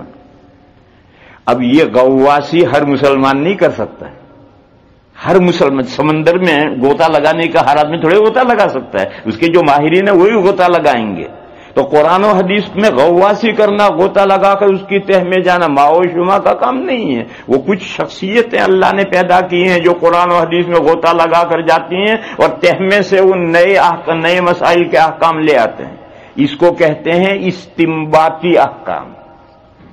یہ تین قسم کے مسائل ہیں جس میں فالو کرنا پڑتا ہے، اور فالو کے علاوہ کوئی چارہ ہی نہیں۔ اب ایک ایک مثال لے لو ہر ایک کی۔ قرآن کریم میں جہاں وضو غسل کا بیان ہے وہاں اللہ پاک کا یہ ارشاد ہے، او جاء احد منکم من الغائط او لامستم النساء، یا آیا تم میں سے کوئی نشیبی جگہ سے، پرانے دیہات، وہ دیہاتوں میں گاؤں سے باہر جو کھڈے نشیبی جگہ ہوتی ہیں وہیں بڑا استنجا کرنے لوگ جاتے ہیں۔ تو قرآن اعلیٰ درجے کا فصیح کلام ہے، ایسی شرم کی باتیں دیکھو کتنے دور کے استعارے میں بیان کر رہا قرآن۔ او جاء احد منکم من الغائط، یا آیا تم میں سے ایک نشیبی جگہ سے۔ سیدھی سی زبان میں کہو کہ واش روم جا کر آئے۔ اس زمانے میں گھروں میں واش روم نہیں ہوتے تھے، لوگ جنگل میں، جب قرآن کی آیتیں اتر رہی تو مدینہ میں سب لوگ جنگل میں جائے تھے، حضور کی ازواج مطہرات بھی جنگل میں جاتی تھی۔ تو قرآن نے کہا کہ وہاں نشیبی علاقہ، گاؤں سے باہر جو کھڈے گڑے ہیں وہاں سے جا کر کوئی آیا۔ او لامستم النساء، یا تم نے عورتوں کو چھویا، اور تم نے اکیلوں نے، تم نے عورتوں کو چھویا اور عورتوں نے تم کو چھویا۔ لامسا یلامسو، ملامسا باب مفعلہ میں دونوں طرف سے عمل ہوتا ہے کہ تم نے عورتوں کو چھویا، عورتوں نے تمہیں چھویا۔ پھر پانی نہیں ہے تو قرآن نے کہا کہ تیمم کرو۔ اب فقہا کا زمانہ آیا ہے۔ پہلی جو آیت ہے اس کا کیا مطلب ہے؟ نشیبی جگہ میں جا کر آیا۔ تین اماموں نے کہا، تین اماموں نے فرمایا کہ جو دو راستے ہیں انسان کے، آگے کا پیچھے کا، پیشاب اور پخانے کے دو راستے ہیں، ان دو راستوں سے کوئی بھی چیز نکلی تو وہ ضرور ہے، کیونکہ نشیبی علاقے میں جب جا کر آتا ہے تو وہاں یا تو پیشاب نکلتا ہے یا پاخانہ نکلتا ہے۔ واش روم میں جا کر آئے گا تو پیشاب نکلے گا یا پاخانہ نکلے گا، لہذا سبیلین سے کوئی بھی چیز نکلے، ہوا نکلے، پانی نکلے، خون نکلے، پیشاب نکلے، پاخانہ نکلے، وہ ضرور گئی۔ امام ابو حنیفہ علیہ الرحمہ نے کہا کہ سبیلین کی کوئی خصوصیت نہیں ہے، انسان کے جسم میں سے ناپاک چیز نکلے، انسان کے جسم میں سے کوئی بھی ناپاک چیز نکلے، وضو ٹوٹ گیا۔ پاک چیز نکلے وضو نہیں ٹوٹے گا، آنسو نکلے وضو نہیں ٹوٹے، کیوں؟ آنسو پاک ہے۔ پسینہ نکلا وضو نہیں ٹوٹے گا، پسینہ پاک ہے۔ لیکن جسم میں کہیں سے بھی خون نکلا، پیپ نکلا، وامٹ ہوئی منہ بھر کر، تو وضو ٹوٹ گئی۔ تین اماموں نے کہا خون نکلنے سے، پیپ نکلنے سے، وامٹ ہونے سے وضو نہیں ٹوٹتی۔ اب جو تین امام کہتے ہیں کہ صرف دو راہوں سے جو کوئی چیز نکلے گی تو وضو ٹوٹے گی، ان دو راہوں کے علاوہ پورے جسم میں سے خون، پیپ، وامٹ، نقصیر، وضو نہیں ٹوٹے گی، وہ بھی اس آیت سے کہتے ہیں۔ اور امام ابو حنیفہ علیہ الرحمہ فرماتے ہیں کہ دو راستوں کی کوئی خصوصیت نہیں ہے، دو راستوں سے جسم کے اندر سے باہر ناپاکی آتی ہے، لہذا پورے جسم میں سر سے پیر تک کہیں سے بھی جسم میں سے ناپاکی نکلے تو وضو ٹوٹ جائے گی۔ اب اختلاف ہو گیا کہ بدن میں سے سبیلین کے علاوہ خون نکلنے سے وضو ٹوٹے گی یا نہیں ٹوٹے گی، سبیلین کے علاوہ پیپ نکلنے سے وضو ٹوٹے گی یا نہیں ٹوٹے گی، نقصیر پھوٹے تو وضو ٹوٹے گی یا نہیں ٹوٹے گی، کہیں چاقو لگ گیا خون نکلے گا تو وضو ٹوٹے گی یا نہیں ٹوٹے گی۔ امام ابو حنیفہ فرماتے ٹوٹ جائے گی، تین ائمہ کہتے نہیں ٹوٹے گی۔ اب یہ بھی اسی آیت سے کہتے ہیں اور یہ بھی اسی آیت سے کہتے ہیں، اب اس میں اور آپ کیا کریں گے؟ میں آپ یہ کریں گے، ہمیں جس سے عقیدت ہے اس نے جو اس آیت کا مطلب سمجھایا ہے اس پر ہم عمل کریں گے، اس کے علاوہ راستہ کیا ہے؟ پھر اگلا جملہ ہے او لامستم النساء، تین امام کہتے ہیں کہ تم نے عورتوں کو چھویا اور عورتوں نے تم کو چھویا تو وضو ٹوٹ گئی۔ چنانچہ تینوں اماموں کے یہاں اگر مرد باوضو ہے اور عورت کو چھوئے تو مرد کی وضو ٹوٹ گئی، عورت باوضو ہے اور اس نے مرد کو چھو لیا تو عورت کی وضو ٹوٹ گئی۔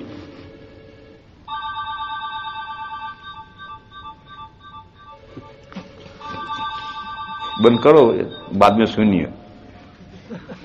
امام ابو حنیفہ علیہ الرحمہ فرماتے ہیں اس آیت کا یہ مطلب نہیں ہے۔ امام ابو حنیفہ علیہ الرحمہ فرماتے ہیں اس آیت کا یہ مطلب نہیں ہے۔ لامستم النساء کا مطلب یہ ہے کہ بیوی کے ساتھ مقاربت، انٹرکورس ہوا اور وہ اینڈ تک پہنچ گیا۔ جب اینڈ تک انٹرکورس پہنچتا ہے تو مرد عورت کو پکڑتا ہے، عورت مرد کو پکڑتی ہے، وہ پکڑنا مراد ہے، یعنی غسل واجب ہوا۔ پہلے ٹکڑے کا مطلب یہ ہے کہ وضو ٹوٹ گئی، اور دوسرے مطلب کا مطلب یہ ہے کہ تم نے بیوی سے صحبت کی اور وہ صحبت اینڈ تک پہنچی۔ دونوں مرد عورت کو، عورت مرد کو پکڑتے ہیں آخر میں، لہذا غسل واجب ہوا اور پانی نہیں ہے تو کیا کریں؟ تیمم کرو، اور دونوں کا تیمم سیم ہے۔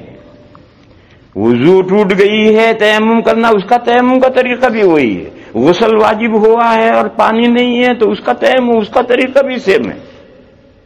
اب لامستم النساء کے سمجھنے میں اختلاف ہو گیا، چنانچہ تین اماموں کے یہاں عورت مرد کو چھوئے، مرد عورت کو چھوئے تو وضو ٹوٹتی ہے۔ امام ابو حنیفہ علیہ الرحمہ کے یہاں چھونے سے وضو نہیں ٹوٹتی، کیونکہ اس آیت میں وضو کا ذکر ہی نہیں ہے، اس آیت میں تو غسل واجب ہونے کا ذکر ہے۔ اب لامستم النساء سے امام ابو حنیفہ نے یہ مسئلہ نکالا، باقی تین اماموں نے یہ نکالا، ہم کیا کریں؟ ہم یہی کریں گے جس کو جس سے عقیدت ہو، اس نے جو مطلب سمجھا ہے اس پر عمل کرو، اس کے علاوہ اور کوئی راستہ ہی کیا ہے؟ اور مثال حدیث میں اترو، حدیث شریف میں ہے امیرا بلال ان یوتر الاقامت ان یشفع الاذان ویوتر الاقامت، حضرت بلال رضی اللہ تعالی عنہ کو یہ حکم دیا کہ وہ اذان دوہری کہیں اور اقامہ اکہری کہیں۔ اذان دوہری کہیں، اقامہ اکہری کہیں، کیا مطلب؟ اذان دوہری کہیں، اقامہ اکہری کہیں۔ تین امام آئے، انہوں نے کہا اس حدیث کا مطلب یہ ہے کہ اذان اور اقامت میں جو سملر کلمات ہیں وہ اذان میں ڈبل کہے جائیں گے، تکبیر میں سنگل کہے جائیں گے۔ سملر کلمات اللہ اکبر 4 مرتبہ ہے، اشہد ان لا الہ الا اللہ 2 مرتبہ ہے، اشہد ان محمد الرسول اللہ 2 مرتبہ ہے، حی علی الصلاۃ 2 مرتبہ، حی علی الفلاح 2 مرتبہ ہے، پھر اللہ اکبر 2 مرتبہ ہے، لا الہ الا اللہ 1 مرتبہ ہے، تو جو سملر کلمات ہیں وہ اذان میں دوہرے کہے جائیں اور تکبیر میں اکہرے کہے جائیں. ان کے یہاں تکبیر کیسے ہے جانتے ہو؟ اللہ اکبر اللہ اکبر، اشہد ان لا الہ الا اللہ، اشہد ان محمد رسول اللہ، حی علی الصلاۃ حی علی الفلاح. پھر امام مالک یہ فرماتے ہیں کہ قد قامت الصلاۃ بھی ایک ہی مرتبہ، اور امام شافعی اور امام احمد فرماتے ہیں کہ نہیں، قد قامت الصلاۃ 2 مرتبہ. قد قامت الصلاۃ قد قامت الصلاۃ، اللہ اکبر لا الہ الا اللہ کا یہ ہے تکبیر کو اکہرا کہنے کا یہ مطلب. امام ابو حنیفہ علیہ الرحمہ فرماتے ہیں یہ مطلب اکہرا کہنے کا نہیں ہے. اذان دوہری کہو یعنی سملر کلمات کو 2 سانس میں کہو، اور تکبیر اکہری کہو یعنی سملر کلمات کو 1 سانس میں کہو. الفاظ کم و بیش نہیں ہوں گے، اذان اور اقامت کے الفاظ سیم ہیں، بلکہ اقامت میں 2 کلمے اور بڑھیں گے. 15 کلمے اذان میں، 17 کلمے اقامہ میں. البتہ اذان کہنے کا طریقہ یہ ہے کہ اشہد ان لا الہ الا اللہ 1 سانس میں نہیں 2 سانس میں کو، اشہد ان محمد رسول اللہ 1 سانس میں نہیں 2 سانس میں کو، حی علی الصلاۃ 2 سانس میں، حی علی الفلاح 2 سانس میں. اور جب تکبیر کہو تو جتنے سے مینار کلمات 1 سانس میں کہو. دیکھو حنفیوں کے یہاں تکبیر کہنے کا جو طریقہ ہے وہ میں بتاؤں، ہمارے یہاں بھی غلط طریقہ چلا ہوا ہے. ہمارے یہاں تکبیر کہنے کا طریقہ اللہ اکبر اللہ اکبر اللہ اکبر اللہ اکبر، سانس توڑو. یہ سمندر کلمات ہے، 1 سانس میں 4 مرتبہ. اشہد ان لا الہ الا اللہ، اشہد ان لا الہ الا اللہ، سانس توڑو. اشہد ان محمد رسول اللہ، اشہد ان محمد رسول اللہ، سانس توڑو. حی علی الصلاۃ حی علی الصلاۃ، سانس توڑو. حی علی الفلاح حی علی الفلاح، سانس توڑو. آگے قد قامت الصلاۃ 1 سانس میں نہیں کہنا، 2 سانس میں کہنا اسے. قد قامت الصلاۃ قد قامت الصلاۃ، اللہ اکبر، سانس توڑو. لا الہ الا اللہ، یہ ہے تکبیر کو اکہرا کہنے کا مطلب. حضرت ابن عمر رضی اللہ تعالی عنہما فرماتے ہیں کہ میں بقی کے پاس جانوروں کا جو بازار تھا وہاں میں کھڑا ہوتا تھا اور مسجد نبوی میں تکبیر شروع ہوتی تھی. حضور کے زمانے میں مسجد نبوی کہاں تھی؟ آج وہی ہے. اور بازار بقی کے پاس وہیں تھا جہاں بقی کی دیوار لگی ہے قبرستان کی. کہا وہاں میں ہوتا تھا، مسجد میں تکبیر شروع ہوتی تھی تو وہاں سے میں چل کر تکبیر ختم ہونے سے پہلے صف میں آ کے کھڑا ہو جاتا تھا. 500 یارڈ ہے. اور آج ہماری تکبیر وہاں جوتے رکھ رہا اور تکبیر شروع ہو تو وہ جوتے رکھ کر کے تکبیر ختم ہونے سے پہلے صف میں کھڑا نہیں ہوتا. یہ ہمارے یہاں تکبیر کہنے کے طریقے ہی غلط ہو گئے. تو خیر میں یہ کہہ رہا تھا کہ یہ حدیث ہے کہ امر بلال ان یشفع الاذان ویوتر الاقامۃ، حضرت بلال کو حکم دیا گیا کہ وہ اذان دوہری کہیں اور تکبیر اکہری کہیں. کیا مطلب؟ 3 امام کہتے ہیں کہ اذان دوہری کہیں یعنی سملر کلمہ ڈبل، اور اذان تکبیر اکہری کہیں یعنی سملر کلمہ سنگل. لہذا امام مالک علیہ الرحمہ کے یہاں تکبیر کے 10 کلمات ہیں، قد قامت الصلاۃ بھی 1 مرتبہ. اور امام شافعی اور امام احمد رحمہم اللہ کے نزدیک تکبیر میں 11 کلمات ہیں اور اذان میں 15. امام ابو حنیفہ فرماتے ہیں یہ اطار کلمات نہیں صوتی ہے، کلمے دونوں میں سیم ہے کلمات، البتہ تکبیر کہنے کا طریقہ یہ الگ ہے. اذان دوہرا کہو یعنی سملر کلمے 2 سانس میں الگ الگ کہو، اور تکبیر میں سملر کلمے 1 سانس میں کہو. اب اس حدیث کا یہ مطلب کہہ رہے ہیں، اس حدیث کا یہ مطلب کہہ رہے ہیں. اب ہم کیا کریں؟ آپ کو جس سے عقیدت ہے اس نے جو حدیث کا مطلب سمجھایا ہے آپ اس پر عمل کیجئے، اسی کا نام فالو ہے۔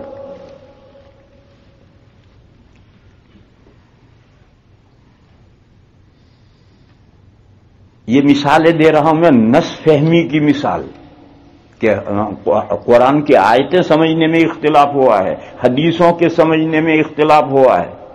اور ایک مثال دے دوں وہ بھی کام کی ہے۔ حدیث شریف میں ہے صلاۃ اللیل مثنا مثنا فَإِذَا خِفْتَ الصُّبْحَ فَأَوْتِرْ بِرَكْعَةٍ، رات کی نماز صلاۃ اللیل یعنی تہجد کی نماز دو رکعتیں پڑھو۔ بس جب تمہیں یہ اندیشہ ہو کہ اب صبح ہونے والی ہے، فَإِذَا خِفْتَ الصُّبْحَ فَأَوْتِرْ بِرَكْعَةٍ، کیا مطلب فَأَوْتِرْ بِرَكْعَةٍ؟ تین امام آئے، انہوں نے کہا اس کا مطلب یہ ہے کہ تہجد 2 رکعت پر سلام پھیرو، پھر 2 پر سلام پھیرو، پھر 2 پر سلام پھیرو، جب تم دیکھو کہ صبح صادق ہونے والی ہے تو اونلی 1 رکعت وتر پڑھو علیحدہ۔ امام ابو حنیفہ کہتے ہیں اس حدیث کا یہ مطلب ہے ہی نہیں۔ امام ابو حنیفہ کہتے ہیں اس حدیث کا یہ مطلب ہے ہی نہیں۔ اس حدیث کا مطلب یہ ہے کہ رات کو تہجد پڑھو 2 پر سلام، 2 پر سلام، 2 پر سلام، 2 پر سلام۔ اب تمہیں اندیشہ ہوا کہ اب صبح ہونے والی ہے تو اب جو 2 پڑھو اس میں 2 پر سلام مت پھیرو، اس کے ساتھ ایک تیسری ملا کر کے 3 رکعتوں کو اوڈ بناؤ، طاق بناؤ۔ اب 2 پر سلام نہیں پھیرنا، اس کے ساتھ ایک تیسری ملانی ہے، تو اوتر برکعت، 1 رکعت کے ذریعے نماز کو طاق بناؤ۔ امام ابو حنیفہ نے مطلب کیوں لیا؟ نسائی شریف میں نہایت اعلیٰ درجے کی صحیح سند سے حضرت عائشہ رضی اللہ تعالی عنہا کی روایت ہے کہ کان النبی صلی اللہ علیہ وسلم لا یسلم بین رکعتي الوتر، نبی پاک صلی اللہ تعالی علیہ وسلم وتر کی 2 رکعتوں پر سلام نہیں پھیرتے تھے۔ اس حدیث کو اس کے ساتھ ملا کر کے امام ابو حنیفہ نے کہا اس کا یہ مطلب ہے۔ وہ 3 امام کہتے ہیں یہ مطلب ہے۔ اب ہم اور آپ کیا کریں گے؟ ہم یہی کہیں گے جس کو جس سے عقیدت ہے اس نے اس حدیث کا جو مطلب سمجھا ہے اس پر عمل کرو، اس کے علاوہ اور کیا راستہ ہے؟ تو بہرحال وہ جو 10% مسائل تھے جو 3 قسم کے مسائل پر مشتمل، اس میں سے ایک یہ نس فہمی کا اختلاف، دوسرا روایتیں، قرآن میں تو اس کی کوئی مثال نہیں ہے کہ 2 آیتیں ہوں، 2 آیتوں میں تعارض ہو، ایک آیت یوں کہتی ہے دوسری اس کے خلاف کہتی ہے، قرآن میں اس کی کوئی مثال نہیں۔ حدیثوں میں بہت حدیثیں ہیں، بہت حدیثیں ہیں، ایک حدیث یوں کہتی ہے دوسری حدیث یوں کہتی ہے۔ اب وہاں کیا کریں گے؟ مثلا ایک حدیث کہتی ہے کہ نبی پاک صلی اللہ تعالی علیہ وسلم نماز میں جب قرات ختم کر کے رکوع میں جاتے تھے تو رفع یدین کر کے رکوع میں جاتے تھے، پھر رکوع سے جب کھڑے ہوتے تھے تو رفع یدین کرتے تھے۔ حدیث اعلیٰ درجے کی صحیح روایت ہے۔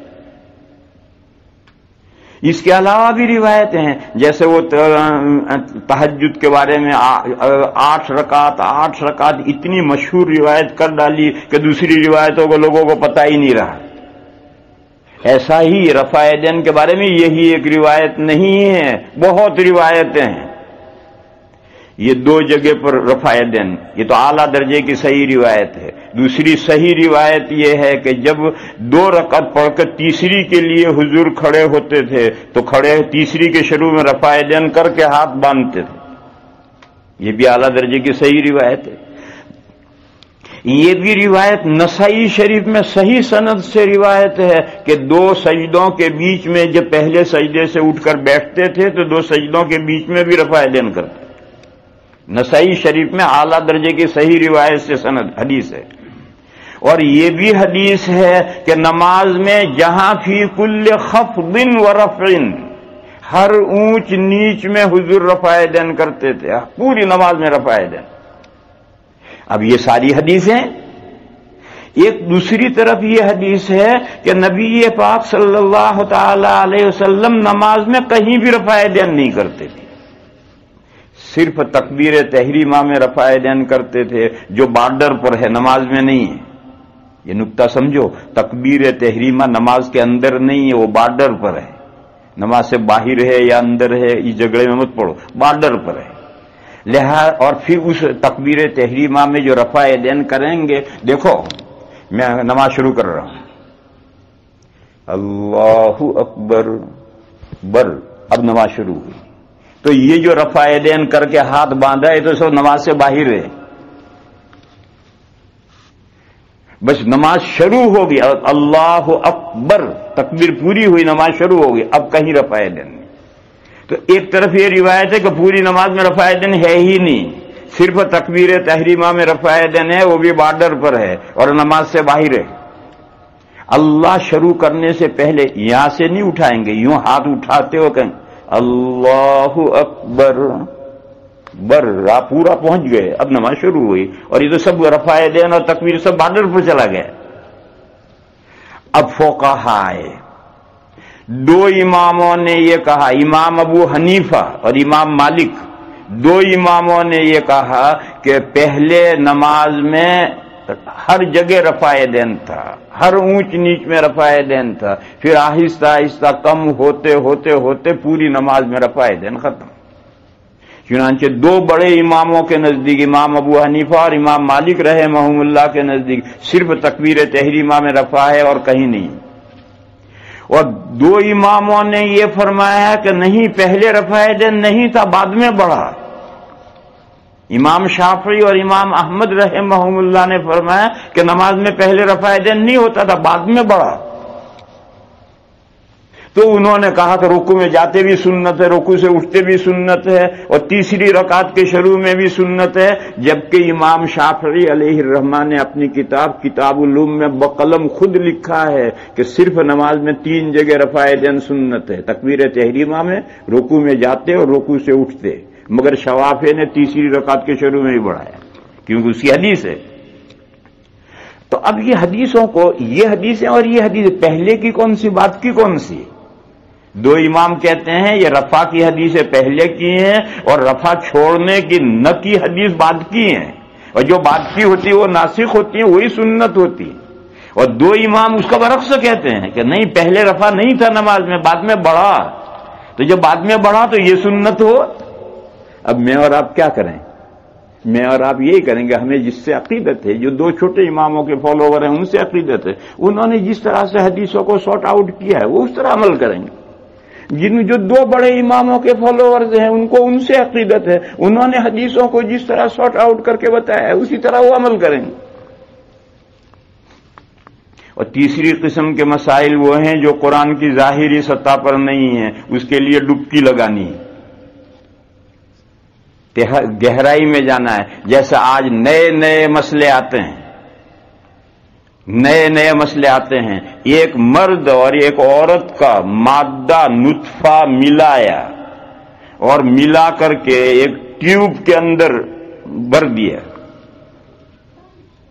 پھر تلقیح کرنے کے بعد میں ایک وقت کے بعد میں کسی بھی عورت کے بچہ دانی میں وہ منتقل کر دیا، اور وہاں جنین بڑا ہو کر کے اس عورت کے پیٹ سے پیدا ہوا، بولو کیا احکام ہے؟ یہ حرامی ہے، حلالی ہے، اس کا باپ کون ہے، اس کی ماں کون ہے، اس کو کس کی میراث پائے گا، اس کی میراث کون پائے گا؟ کہاں ہے قرآن و حدیث میں یہ مسئلے؟ یہ مسئلے اسی قرآن و حدیث ہی میں سے نکالیں گے، اور ہم نکالیں گے، اور اس میں گوتا لگا کر تہ میں جائیں گے، اور اس کی تہ میں سے یہ مسئلے لائیں گے، اور انشاءاللہ اگلے سفر میں آئیں گے تو بیان کریں گے۔ وآخر دعوانا ان الحمدللہ۔ ہاں بھئی، یہ آخری، شاید آخری ہو، لہذا دعا کرو، درود شریف پڑھو بھائی۔ اللہم صلی وسلم وبارک علی سیدنا و مولانا محمد وعلی آل سیدنا و مولانا محمد بعدد من صلی وسلم یا الہ العالمین ہماری خطاؤں کو معاف فرما، یا اللہ ہمیں ہدایت نصیب فرما، صراط مستقیم ہمارے لیے واضح فرما، یا اللہ سیدھے راستے پر ہمیں چلا، اے اللہ منعم علیہم کا راستہ ہمیں دکھا، اے تیرے ان بندوں کے راستے پر ہمیں ڈال دے جس پر تیرا کرم اور احسان ہوا، اے میرے مولا مغضوب علیہم کے راستے سے ہماری حفاظت فرما، یا اللہ ضالین کے راستے سے ہماری حفاظت فرما، اے میرے مولا ہماری نیکیوں میں برکت پیدا فرما، یا اللہ ہمیں دنیا میں بھی بھلائیاں عطا فرما، آخرت میں بھی بھلائیاں عطا فرما، یا اللہ اس شہر کے مسلمانوں کی حفاظت فرما، اس ملک کے مسلمانوں کی حفاظت فرما، یا اللہ ساری دنیا کے مسلمانوں کی حفاظت فرما، اے میرے مولا ہمارے نسلوں کی حفاظت فرما، ہمارے بھائیوں کی حفاظت فرما، ہماری بہنوں کی حفاظت فرما، یا اللہ اس مجمع میں تیرے بندے بھی ہیں، تیری بندیاں بھی ہیں، ان کے دلوں میں جو نیک ارمان ہیں میرے مولا ان کو پورا فرما، یا اللہ جو بیمار ہیں ان کو شفائے کامل عطا فرما، یا اللہ دین کی قدر کرنے کے ہمیں توفیق عطا فرما، یا اللہ اپنی نسلوں کو دیندار بنانے کی محنتیں کرنے کی توفیق عطا فرما، یا اللہ فتنوں کی دنیا ہے، چاروں طرف سے فتنوں کی ہوائیں چل رہی ہیں، میرے مولا ہمیں فتنوں سے بچا، فتنوں سے ہماری حفاظت فرما، یا اللہ ہماری جان میں، مال میں، آل میں، اولاد میں برکت فرما، ہمارے تھوڑے میں بھی برکت فرما، ہمارے زیادہ میں بھی برکت فرما، یا اللہ ہماری مغفرت فرما، ہمارے ماں باپ کی مغفرت فرما، اور تمام مسلمان مردوں کی اور مسلمان عورتوں کی مغفرت فرما۔ سبحان ربک رب العزت عما یصفون وسلام علی المرسلین والحمد للہ۔